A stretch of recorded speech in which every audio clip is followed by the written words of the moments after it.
Guys, क्या आपने कभी सोचा है कि घोड़ा सोने के लिए कभी जमीन पे बैठता या लेटता नहीं है? उसके पीछे का कारण क्या है? क्या उसे कभी नींद भी आती है?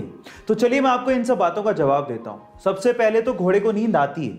24 घंटे में से 30 मिनट उसे गहरी नींद आती है, पर इसके लिए वो ना तो जमीन पे बैठता है और ना ही जमीन पे सोता है। उसके पीछे का कारण है उसके शरीर की बनावट।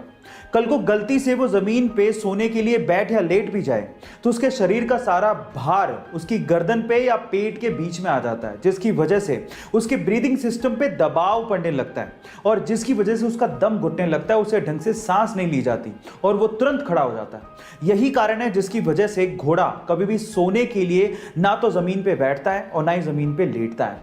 क्या इसके पहले तक इफेक्ट आपको पता था? और अगर नहीं पता था तो चैट सेक्शन में जरूर लिखिएगा। गाइस, क्या आपको पता है कि फिनलैंड में एक 16 साल की टीनेज लड़की जिसका नाम है ईवा मोर्टन, उसे एक दिन के लिए फिनलैंड का प्राइम मिनिस्टर बना दिया गया?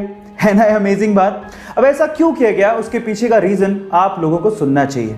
इतनी छोटी सी उम्र में वो लड़की ह्यूमन राइट्स, जी हां, ह्यूमन राइट्स और क्लाइमेट चेंज को लेके बहुत बड़े बड़े अभियान चला चुकी है और इसी चीज को अप्रिशिएट करने के लिए और यूथ की इस पावर को अप्रिशिएट करने के लिए वहां की गवर्नमेंट ने इस 16 साल की टीनेज लड़की को एक दिन के लिए फिनलैंड का प्राइम मिनिस्टर बना दिया। गाइस, आपको फिनलैंड की गवर्नमेंट का इस तरह से यूथ को अप्रिशिएट करने का तरीका कैसा लगा? चैट सेक्शन में लिखना मत भूलिएगा। गाइस, इंडिया में जब एग्जाम होता है ना, तो हमारे यहाँ के स्टूडेंट गर्मियों में तो चलो नहा के ही जाते हैं एग्जाम देने, लेकिन वो लोग सर्दियों में, इनफैक्ट कड़ाके की ठंड में भी नहा के जाते हैं एग्जाम के चक्कर में। वो ऐसा इसलिए करते हैं ताकि नहाने के बाद ऊपर वाले का नाम लेंगे तो एग्जाम में अच्छे नंबर आएंगे। लेकिन ये सिर्फ इंडिया में होता है, साउथ कोरिया में इसका जस्ट उल्टा होता है।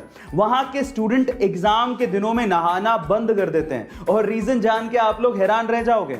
उनका यह मानना है कि अगर एग्जाम के दिनों में नहाए तो ऊपर पानी जैसे ही पड़ेगा वो सारा का सारा पढ़ाई किया हुआ पानी के साथ ही बह के निकल जाएगा। Oh my God. गाइस, इसके बारे में आपका क्या ख्याल है? चैट सेक्शन में जरूर लिखिएगा। और क्या आप भी एग्जाम में नहा के जाते हैं? ये भी चैट सेक्शन में बताइएगा। ऐसे